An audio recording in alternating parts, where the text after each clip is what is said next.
Happy lunch hour, everyone.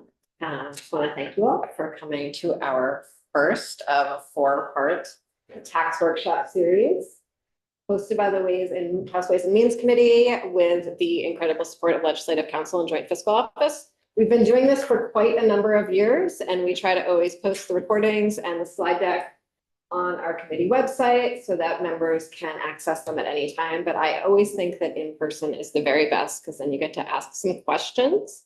And I don't know, I always learn better in real life. So want to introduce Kirby Keaton and Chris Root, who will be taking you through the principles of a high quality tax system today.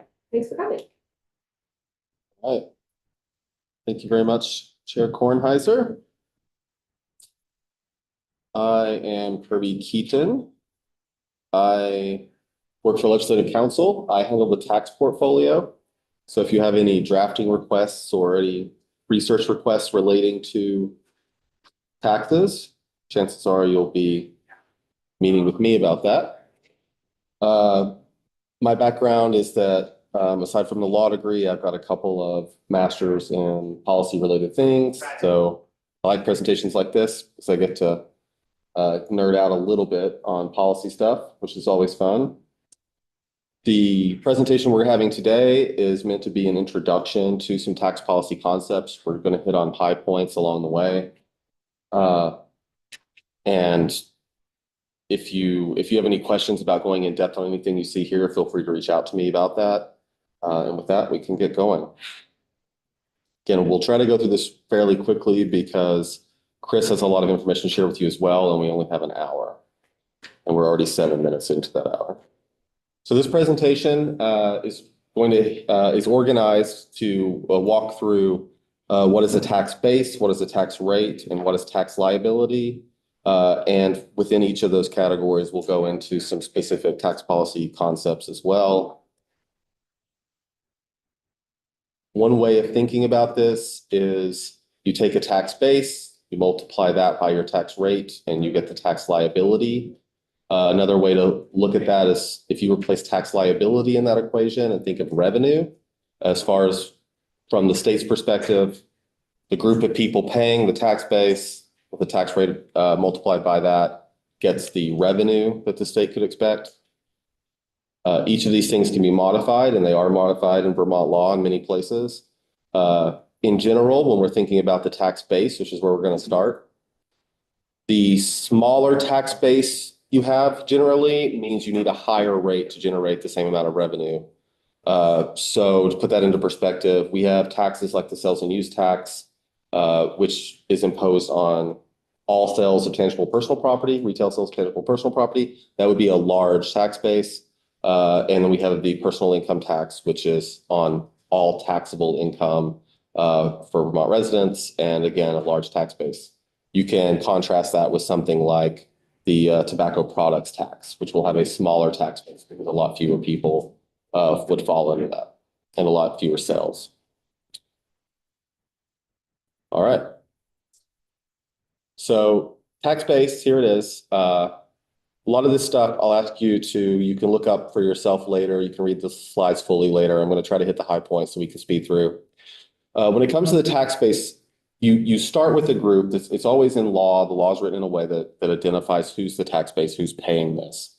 And then oftentimes that tax base is shrunk a bit by things like exemptions. For the sales and use tax, we have more than 50 exemptions that shrink that tax base. So as it turns out, not all sales of tangible personal property are subject to sales and use tax because we have 50 plus exemptions.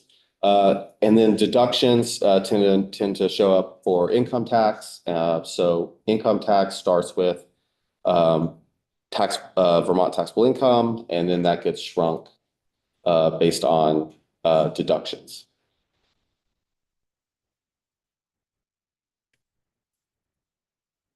So again, not going to read the whole slide here, but in general, you should be just aware that when it comes to exemptions, a full exemption is going to cost more to the state, while partial exemptions can be more complex and have compliance issues. We're going to touch on that in a minute in another area.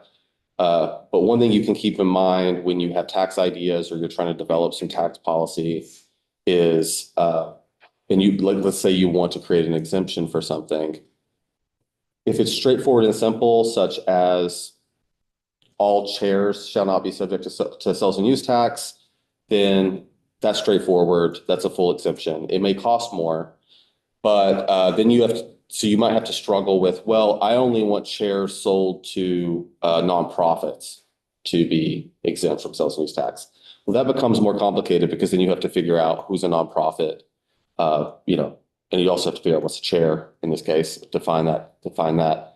But as you can see, like the more complexity you start to add, the harder it starts to be to track who qualifies and how do you track that and how do you enforce compliance for that. Same thing with deductions. Again, these are things that reduce the tax base. Deductions tend to cost less than something like a tax credit. But they could also be less valuable to taxpayers because it's just reducing the base at which they're paying tax on by a partial amount.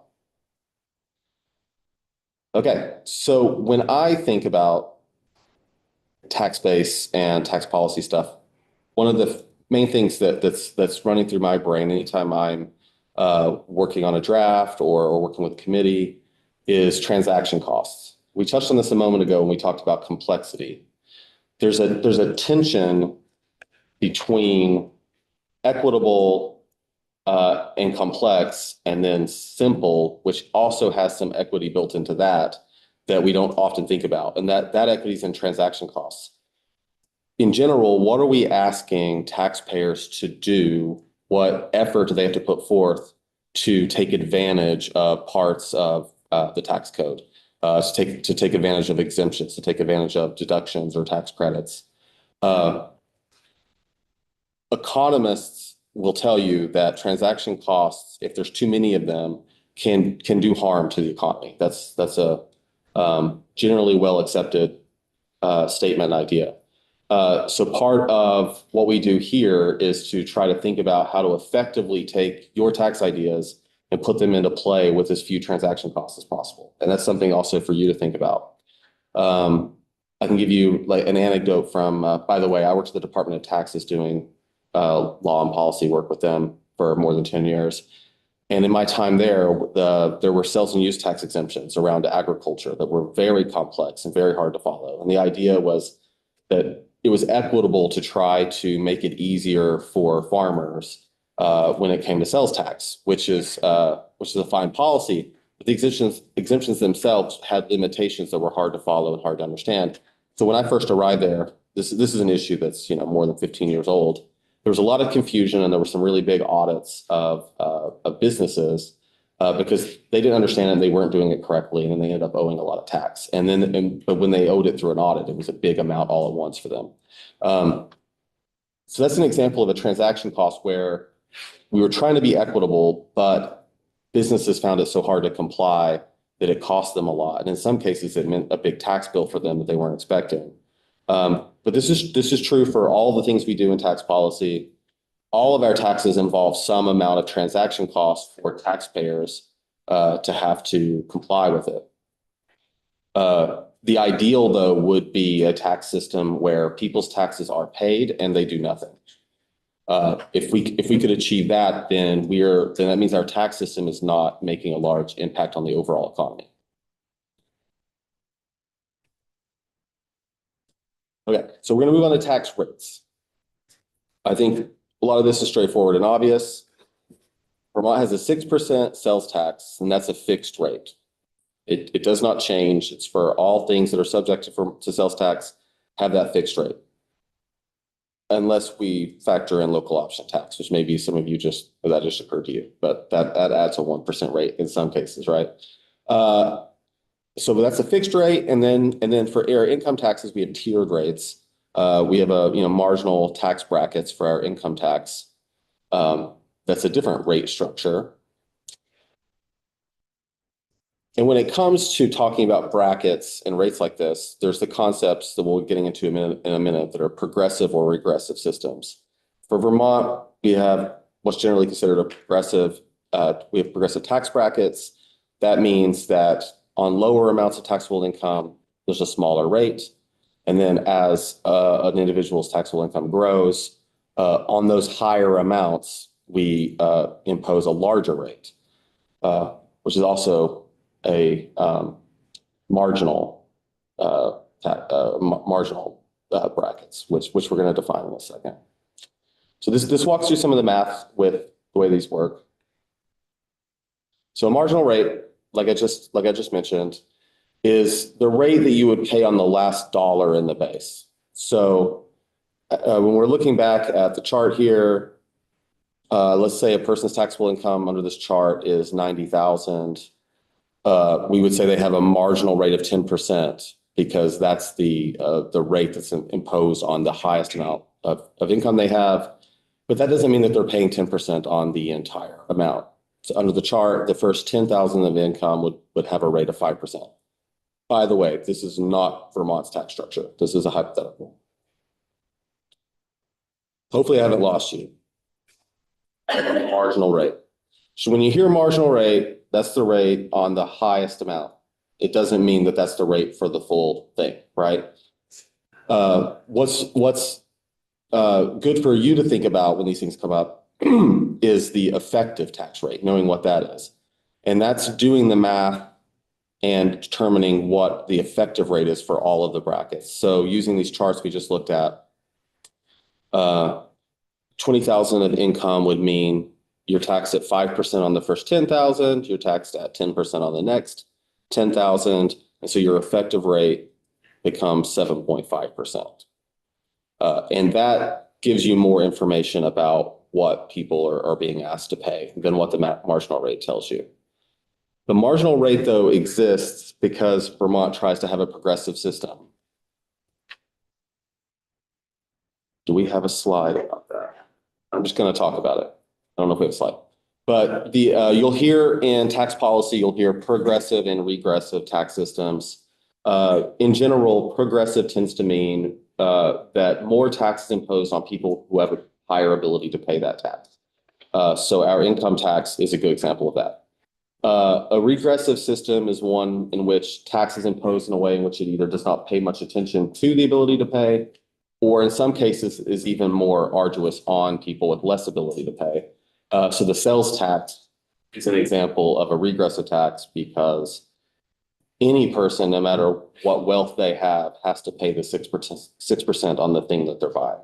And so no attention is paid to ability to pay in that case.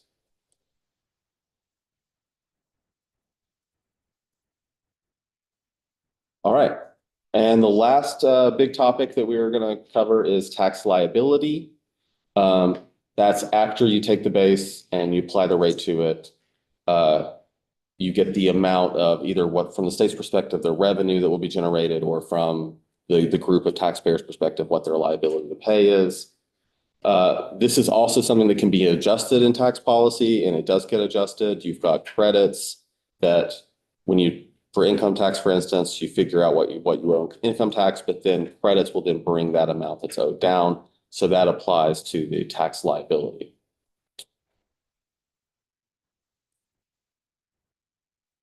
Another concept that you'll hear in the tax policy world is the idea of a refundable credit versus a non-refundable credit.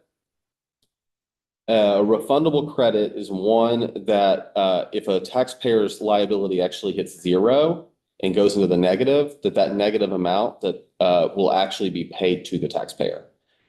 Refundable credits and concepts like this come up when in the tax code we have items that are meant to be something like a benefit. So you'll have a child tax credit or an earned income tax credit where the state's not just reducing taxes, but is interested in for the people who qualify to get money back to them. So you'll see that with refundable credits. Non-refundable credits, it means that when the liability hits zero, there is no refund. The state does not pay an amount back to the person. So it tends to be more appropriate for a credit to be non-refundable when it's oriented towards recognizing the actual expenses of a business or a person's actual expenses and meaning to try to compensate for that without going into a refund. You should also be aware, though, with non-refundable credits, usually there's something called a carry forward. That's some more jargon for you to walk away with. A carry forward means that any amount that's left over and not used for non-refundable credit will be able to be used in future tax years. So it's not lost in most cases. Non-refundable credit, which could just be used later. That's our structure. And I'll stop for some questions. How much time do we have?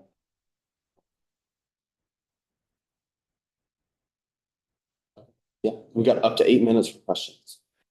Any questions about those things?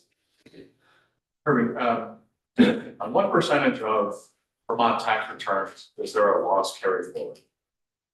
Yeah, I don't know. or a credit carry forward? The credit carry forward, what percentage? Yeah. I mean, it would be low, I think. That would be very uncommon, but I just wasn't sure for Vermont tax returns. Yeah, but I don't know exactly. I'm sorry.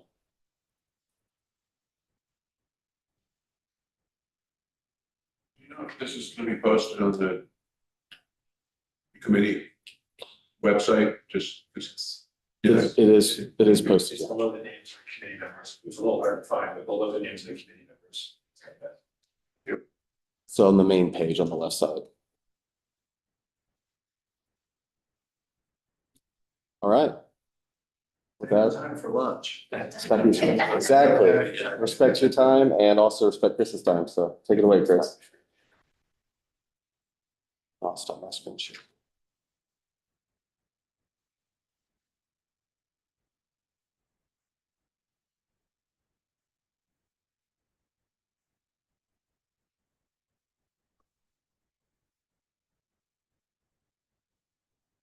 All right. Well, good afternoon, everyone. My name is Chris Roop, and I'm Associate Fiscal Officer over in the Joint Fiscal Office. So we oversee the team of revenue analysts who write all the fiscal notes that you'll see as the legislature continues its session, and we do lots of other analysis in support of the money committees.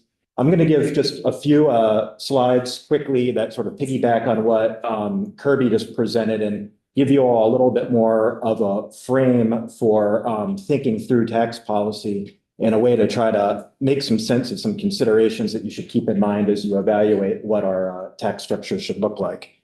So we call this the 6 principles of a high quality tax system. They're not my 6 principles or JFOs. They are adapted from some materials that NCSL has put together. And I've also seen these principles pretty universally articulated in a lot of states throughout the country. So this isn't a blue state, red state kind of thing. This is a very sort of widely accepted frame of concepts to keep in mind as you think about taxes.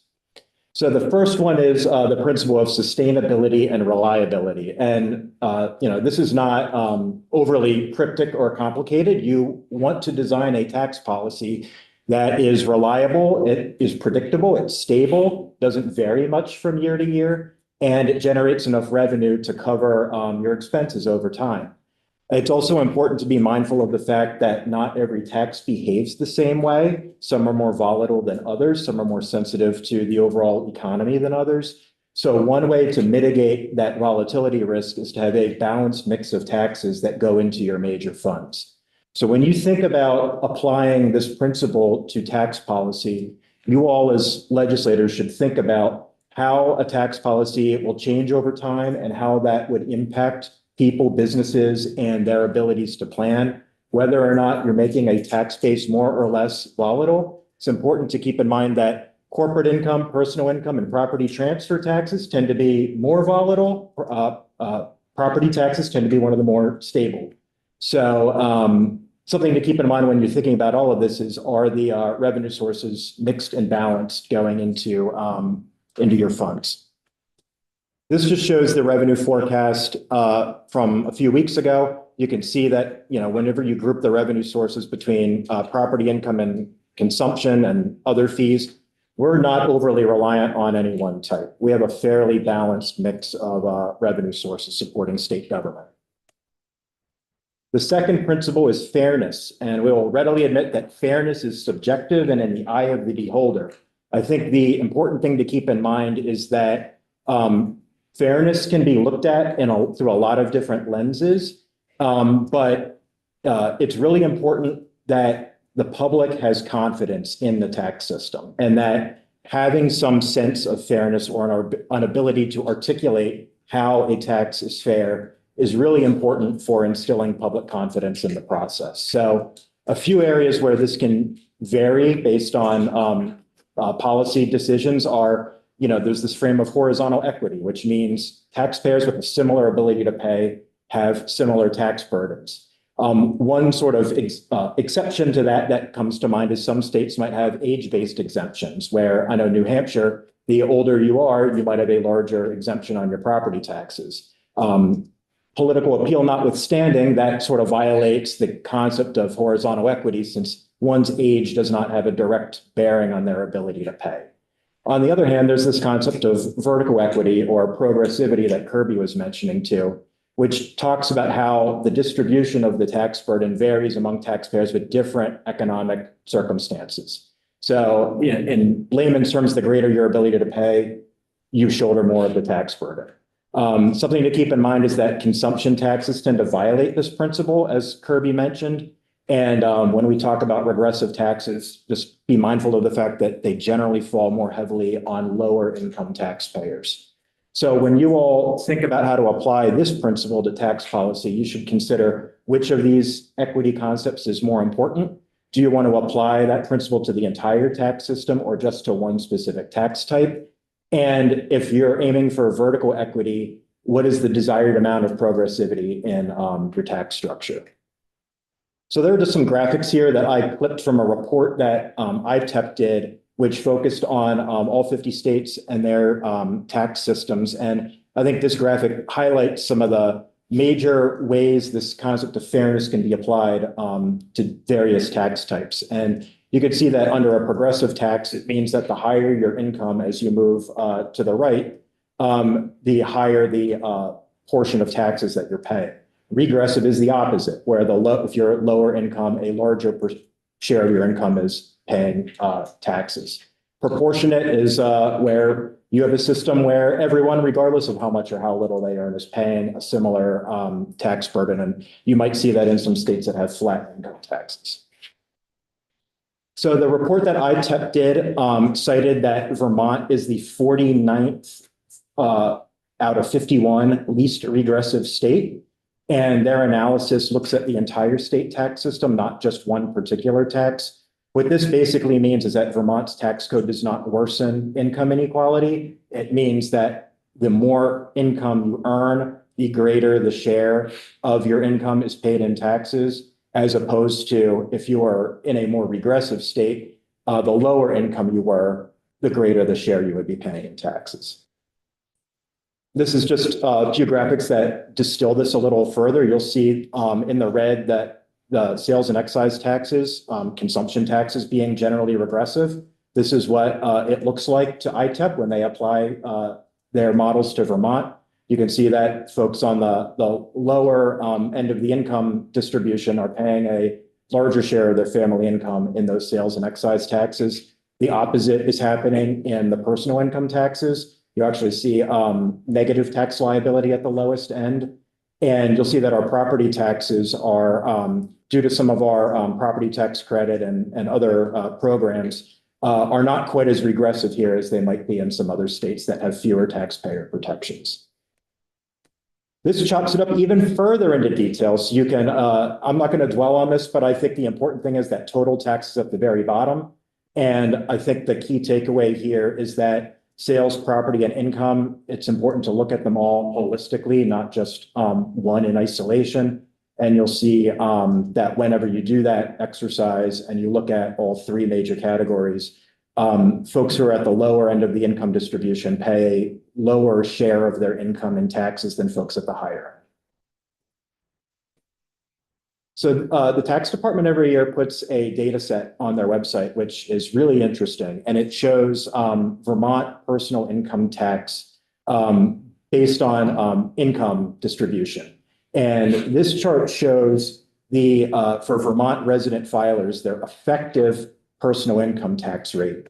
And you'll see that at the lower end of the income distribution, there's those negative effective taxes. That's because Vermont has some refundable tax credits. We have an EITC, a child tax credit, and some other programs. So if you're on the lower end of the income spectrum, you're actually on average getting money back from the state. On the other side, on the right side, you'll see that as incomes move up, so do effective tax rates. But the average effective tax rate on all Vermont resident returns in 2022 is 3.8%. The third principle is simplicity, which is fairly simple in and of itself. You should strive to develop a tax system that's easy for taxpayers to understand and comply with and administer. And one reason why this is really important is our tax system relies overwhelmingly on voluntary compliance. So it's in the state's interest to make sure that taxpayers understand how to comply with our tax law. And it also goes back to that theme of the public having confidence in the integrity and the fairness of the tax structure. So as you apply this principle, you should consider how well taxpayers understand what they need to pay each year. How is that tax, how does the tax work? Is it equally easy for all taxpayers to comply with, or do you need to hire some more sophisticated professionals to help you with compliance? Is it easy for the tax department to make sure that people are complying? And is there the existing infrastructure in place to make sure that we can effectively and efficiently administer that tax change? So Kirby alluded to this, but there's often an inherent tension between the concepts of simplicity and fairness. Legislatures might make decisions in favor of simplicity to achieve a specific policy goal, but it might sacrifice the concept of fairness. And one of the classic examples that comes to my mind is the sales tax. And can you imagine trying to do a means test whenever you go to the store and buy something? I mean, it would just not be workable. There needs to be one tax rate that applies to all retailers so people understand like what they're paying and they can effectively do it. On the flip side, they might make decisions in favor of fairness to achieve a specific policy goal, but sacrifice the concept of simplicity. And I think that very clearly applies to some of our property tax related benefits like the renter rebate. So something you all should strive to sort of think about whenever you're applying this principle is, when you have a diverse mix of revenue sources, that can allow for more fairness in one tax to offset less fairness and more simplicity in another tax. So it goes back to the example of we have refundable tax credits in our income tax code, which might help offset some of the regressivity that is inherent in some of our consumption taxes. So that goes back to just the importance of looking at the entire tax system as a whole and not just at one component in isolation. You can also put exemptions in to help make a otherwise regressive tax a little less regressive. So Vermont does that, like with many states with our sales tax, there's exemptions for necessary goods and services, groceries, things of that nature.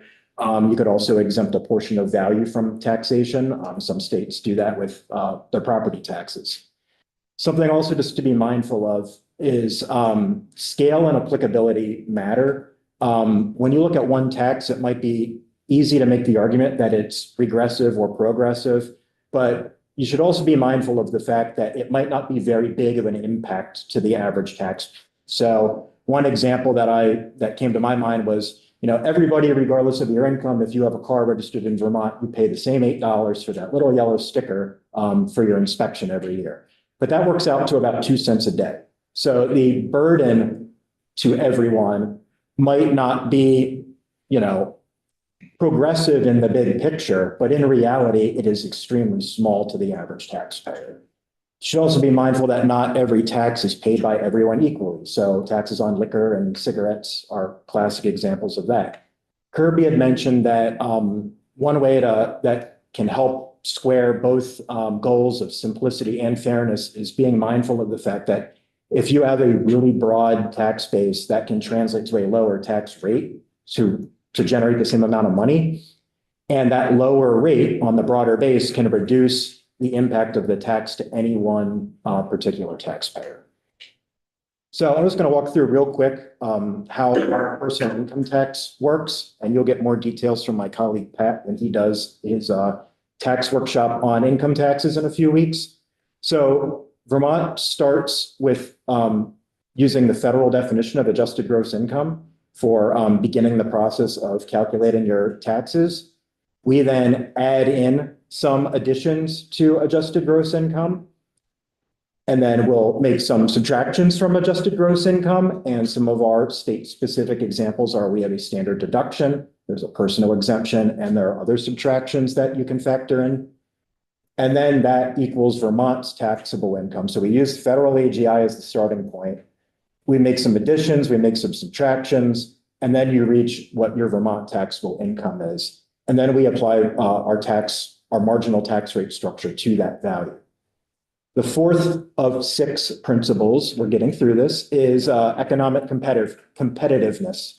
And this gets down to the concept of having a tax system that is responsive to interstate and international economic competition. So lawmakers should be mindful of having a level playing field that is devoid of unnecessarily high rates and compliance burdens that might otherwise discourage people from doing business in your jurisdiction and migrating from state to state or things of that nature. So as you apply this principle, you should think about whether your tax policy incentivizes tax shopping and avoidance behavior. Does your tax policy unnecessarily harm Vermont's taxpayers and economy? And if our tax system were to put us significantly out of line of other states, does that have a meaningful impact in terms of behavior or competitiveness? So just to walk you through real quick how we compare to some other nearby states. On the left, you'll see our current personal income tax brackets for a married filing jointly. You'll see that the marginal rates increase as incomes increase. I've also shown you what the top marginal rate is in some neighboring states. And you'll see that our top rate of 8.75% is on the high side, but it's not the highest. But what I really want you to take away from this is that this is one piece of the comparison, but it doesn't tell the entire story. So whenever you do these state-by-state comparisons, you need to understand that Massachusetts might have that 9%, but that is on very, very high incomes. And the vast majority of taxpayers have an effective tax rate of 5%. Which is higher than our average effective tax rate of 3.8%. You also see that New York at 10.9, that is on really, really big incomes. So my key takeaway here is you can't just look at the top marginal rate from state to state to get a full and accurate picture of the state's competitive tax burden. You also need to look at the rate structure that I have there over on the left to assess what that means to the average taxpayer. We'll look at some major consumption taxes now and see how we compare. Our 6% sales tax is relatively in line with a lot of other states. Something to flag here, though, is, what isn't fully told here is all the other taxes that can get levied at different layers of state government. So you would look at this chart and say, wow, New York, they're way lower than us at 4%. I've never once paid 4% sales tax anywhere in New York because counties have their own additional taxes on top of that. So that is not reflective of the entire tax experience that a payer might have in New York. That just represents the state's share. So that is a long way of saying that you need to look beyond just the rate and also see what else is going on. When you look at the rooms tax, our rooms tax of 9% at the state level, if you go to a major city or a lot of other areas, you'll also see lots of other taxes layered on top of that we don't do in Vermont.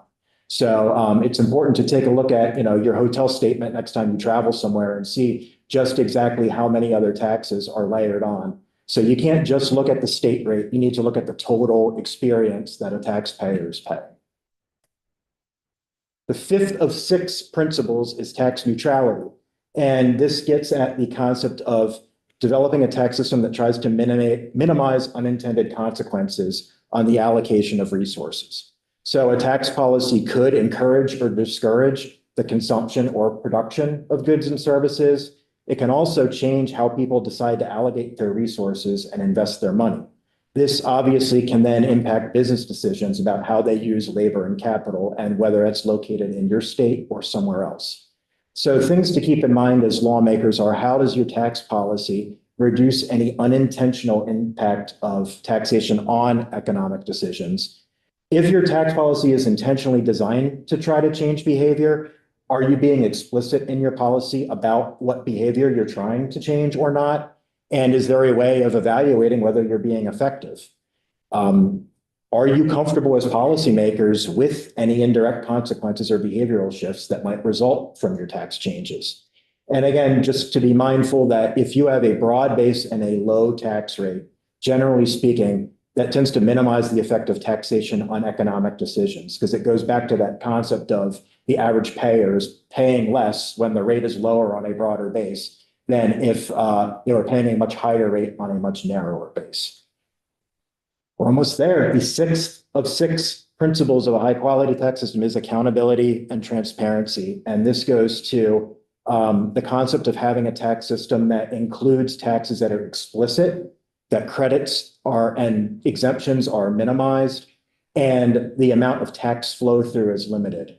And when we mean tax flow through, I see some members of the Transportation Committee here. A classic example that comes to mind is the gas tax flows through to the consumer because it's levied upstream at the distribution level. It's not levied at the point of retail sale. So whenever you're going and filling up your gas tank, it's not readily obvious how much of that price you're paying is taxes, because it's baked into that price further upstream.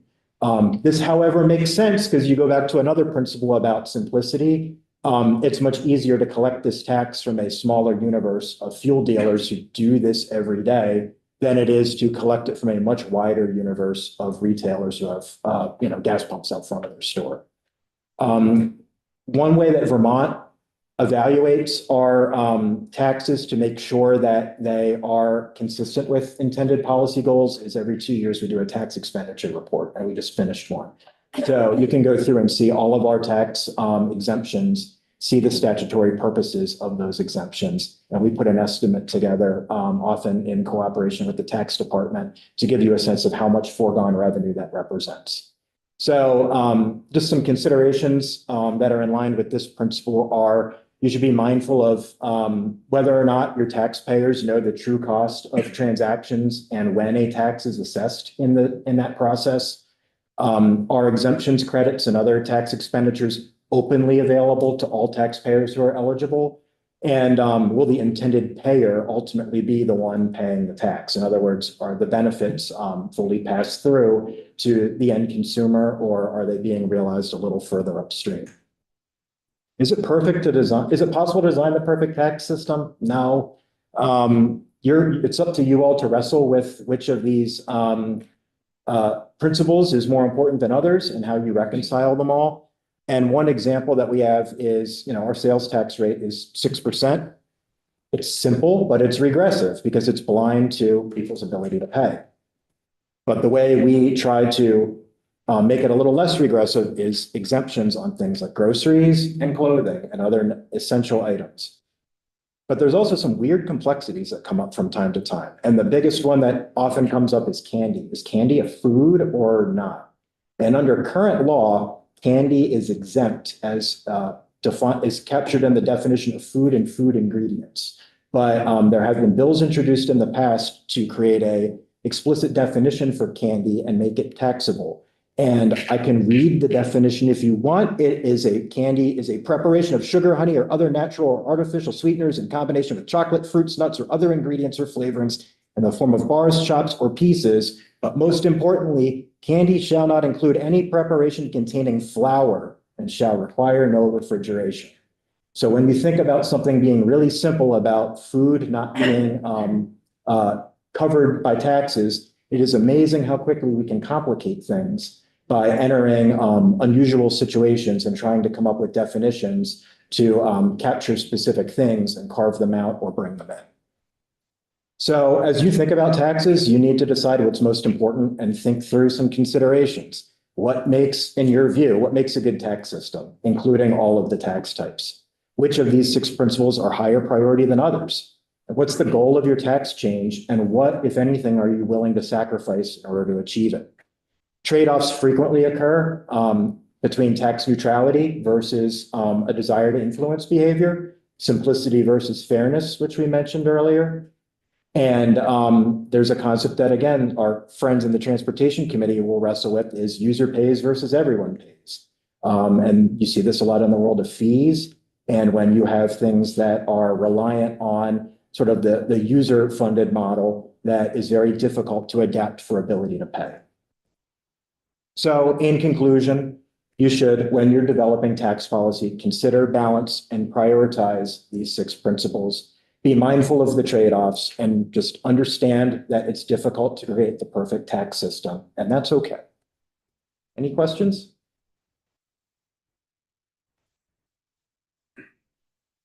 How do we create the perfect tax system? You tell me, I just work here.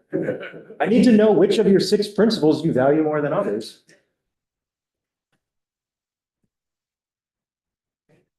Thank you. Thank you all. Thanks, everybody, for coming to this tax workshop. Next week is gonna be about education tax. Tell your friends.